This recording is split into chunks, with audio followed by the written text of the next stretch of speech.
আর মা রঘুবীর শ্রীরামচন্দ্রের সঙ্গে যুদ্ধস্থল থেকে পরাজিত হয়ে ফিরে আসছি।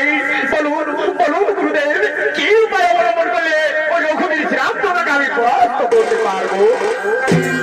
ও এ কথা, তাহলে শোনো শোনো রে বৎস লঙ্কেশ্বর রাবণ, তার জন্য তোমাকে অপবিত্র যজ্ঞ আরম্ভ করতে হবে। অপবিত্র যজ্ঞ আবার কে বলছে গুরুদেব? ঠিক আছে ঠিক আছে গুরুদেব, আপনার কথা মতো আমি তাই করবো। আপনি শুধু আমায় কৃপা করে বলুন ওই যজ্ঞ আমি কিভাবে করবো। তাহলে শোনো শোনো রে বৎস লঙ্কেশ্বর রাবণ, ঘোর আমাবস্যার নিশিতে শ্মশানের বাণী দিয়ে চারিদিকে অস্ত্র শস্ত্র রেখে মরার আসন দিয়ে যজ্ঞকুণ্ড তৈরি করতে হবে।